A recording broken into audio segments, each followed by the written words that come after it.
मंडळी, नुकत्याच पूर्णपणे सुरू झालेल्या आरे ते कफ परेड मेट्रो 3ला प्रवाशांचा प्रचंड प्रतिसाद मिळतोय. तिकीट खिडक्यांवरती रांग लागते. पण तिकीट खिडकीवर रांग लावण्यापेक्षा आता तुम्ही अगदी 2 मिनिटात तुमच्या व्हॉट्सॲपवर तिकीट काढू शकता.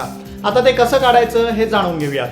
तर MMRCने अधिकृतरित्या जाहीर केलेला 9873016836 हा नंबर सेव्ह करा. त्यानंतर व्हॉट्सॲपवर जा आणि सेव्ह केलेल्या नंबरवर हाय असा मेसेज करा. मग तुम्हाला 3 ऑप्शन्स दिसतील. त्यातील बाय तिकीटवर क्लिक करा. मग क्लिक हेअर केल्यावर लिंक रिडायरेक्ट होईल आणि तुम्हाला मुंबई मेट्रो रेल कॉर्पोरेशन असा हा डिजिटल प्लॅटफॉर्म दिसेल.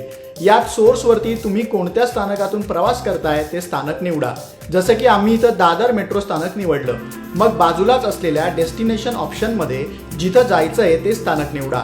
ते निवडल्यानंतर तुम्हाला तिकीट दर दिसेल. यात तुम्ही पॅसेंजरची संख्या देखील निवडू शकता. एका वेळी 6 जणांचं तिकीट तुम्ही काढू शकता. तसंच सिंगल आणि रिटर्न तिकीटचाही पर्याय यात उपलब्ध आहे. पुढे कंटिन्यू केलं की पे नाववरती क्लिक करा. मग तुमच्या व्हॉट्सॲपवर तिकीट रिव्ह्यू करण्यासाठी येईल. यातील रिव्ह्यू आणि पे ऑप्शनवर क्लिक करा. पुढे पेमेंट ऑप्शन्स दिसतील. यात card payment, net banking, UPI आणि वॉलेट पेमेंट असे ऑप्शन्स दिसतील. UPI ऑप्शनवर क्लिक केलं की जीपे पर्याय निवडला. मग जीपेवर तुमचं पिन टाकून पेमेंट करा. अगदी पुढच्या सेकंदाला तुमचं तिकीट व्हॉट्सॲप चॅटवर मिळून जाईल. एकदा का सगळं सेट झालं की पुढच्या वेळेस अगदी 2 मिनिटात तुम्ही तिकीट काढू शकता. काय मग, कशाला तिकीट खिडकीवरची लांबच लांब रांग हवी? मेट्रोचं तिकीट मिळवा थेट तुमच्या मोबाईलवर. मेट्रो 3नं प्रवास करणाऱ्या तुमच्या मित्रमंडळी, नातेवाईकांपर्यंत ही माहिती जरूर पोहोचवा आणि मुंबईशी निगडीत बातम्या अपडेटसाठी लोकमत मुंबईला फॉलो करायला विसरू नका.